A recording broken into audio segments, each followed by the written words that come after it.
वाली आई, स्वर्ण युग लाई, देवी देवताओं की दुनिया है आज। ओम शांति। आज भैया दूज की सबको बहुत बहुत हार्दिक बधाइयाँ, हार्दिक शुभकामनाएं।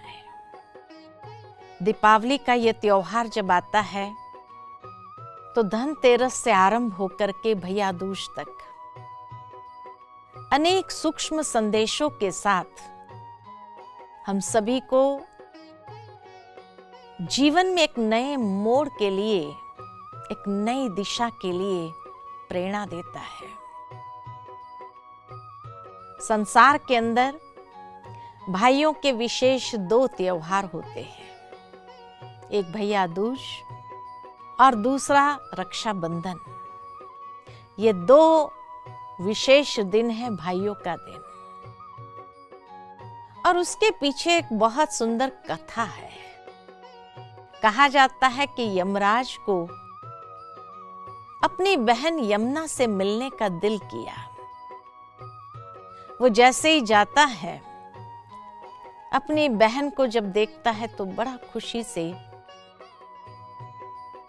फूला नहीं समाता। यमुना ने भी जब अपने भाई को देखा बड़ी खुशी से झूम उठी और कहा कि भैया आज तो भोजन करके ही जाना पड़ेगा। अपने घर ले गई, बहुत प्यार से भोजन करवाया और भोजन करवा के जैसे बहुत सारी सूक्ष्म दुआएं देते हुए बहन ने एक वरदान मांगा। जब भाई ने कहा कि मांगो जो वरदान चाहिए, आज के दिन मैं तुझे दे दूंगा, तब यमुना ने कहा कि आज के दिन जो बहन अपने भाई को बहुत प्यार से भोजन स्वीकार कराए और जो भाई बड़ी दिल के साथ अपने बहन के घर जाकर के भोजन करे, उनको कभी यमराज ले जा नहीं सकता है। आज के दिन तुम ऐसे किसी भी भाई के प्राण नहीं लेना और उन्हें स्वर्ग का ही द्वार प्राप्त हो। यमराज ने भी इस बात के लिए वायदा दिया और वायदा देकर के यही कहा कि ठीक है बहन, आज के दिन जो भाई अपने बहन के घर जाएगा, प्यार से भोजन स्वीकार करेगा, यमुना में स्नान करेगा, उन भाइयों का प्राण मैं कभी नहीं लूंगा।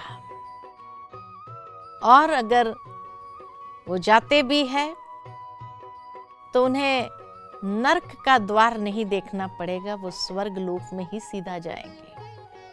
लेकिन जब ये कथा सुनते हैं तो मन में एक विचार आता है कि जिन बहनों का भाई न हो उसका क्या, या जिन भाइयों की बहनें न हो उसका क्या, या जो बहनें देश में रहती हो, भाई परदेश में रहता हो, विदेश में रहता हो, वो तो भोजन करने आ ही नहीं पाएगा, तो उनका क्या होगा।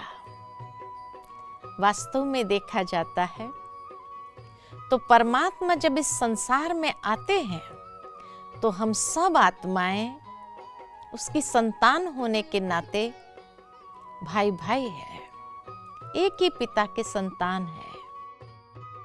शारीरिक रीति से अगर देखा जाए तो हम सभी आपस में एक परिवार के सदस्य है, भाई बहन है।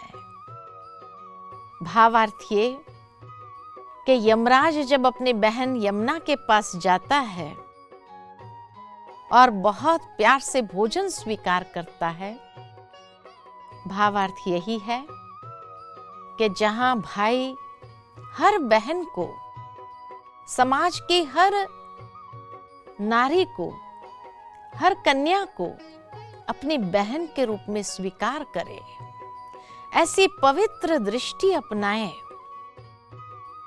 और प्यार से उनके जीवन की रक्षा करे।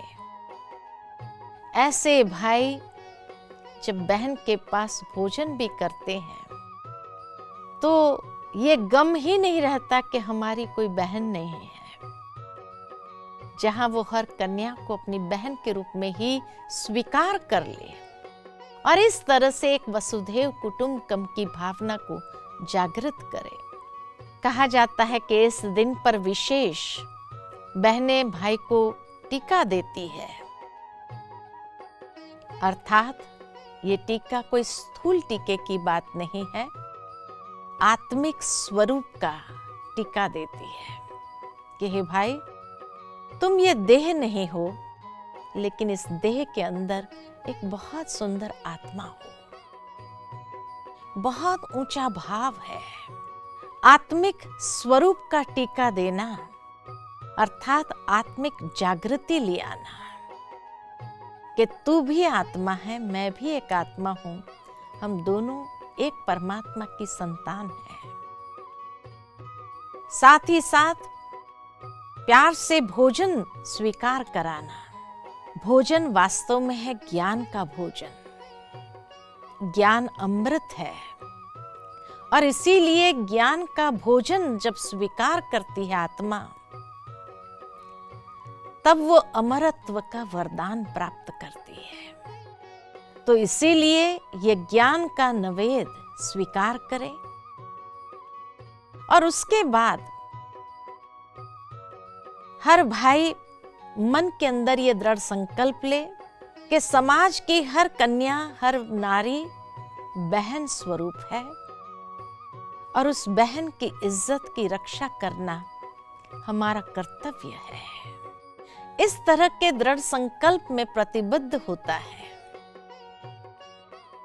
तब बहन के आशीर्वाद को भी प्राप्त करता है और साथ ही साथ वो बहन को वचन देता है, प्रॉमिस करता है कि आज के बाद कोई भी भाई तेरी तरफ बुरी दृष्टि से नहीं देखेंगे, तेरी इज्जत की रक्षा करना हमारा कर्तव्य है। जब इस तरह के संसार के अंदर भावना फैल जाएगी तो ये संसार कितना सुरक्षित स्थान हो जाएगा हर इंसान के लिए।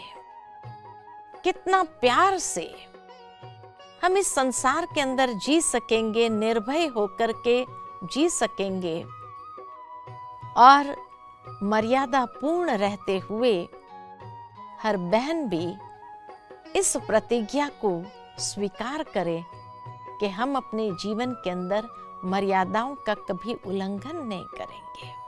ऐसे ज्ञान का भोजन स्वीकार करते हुए, श्रेष्ठ संकल्प को जीवन में लेते हुए, दृढ़ संकल्पधारी होकर के हमें इस संसार को बहुत सुंदर स्थान बनाना है और तब जाकर के ये संसार पुनः एक ऐसी भावना से झंकृत हो उठेगा जिसको कहते हैं वसुधैव कुटुंबकम की भावना। और इस तरह से आत्मिक दृष्टि के साथ, आत्मिक वृत्ति के साथ, आत्मिक भावना के साथ एक दूसरे के साथ व्यवहार करें, एक दूसरे के समीप आए, एक दूसरे का ध्यान रखते हुए हम नित्य जीवन के अंदर आगे बढ़े।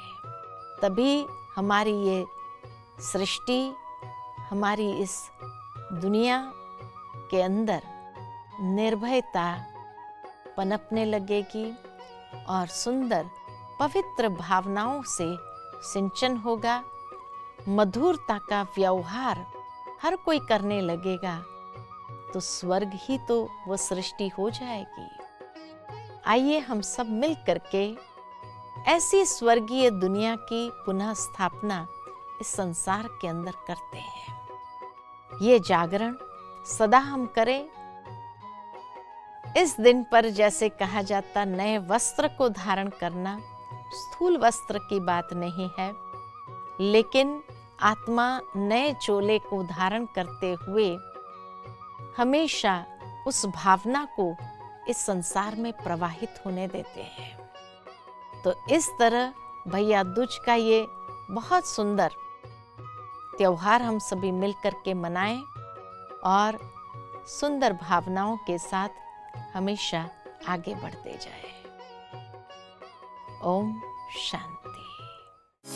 Click here to like, subscribe, and press the bell icon to stay updated with our latest videos.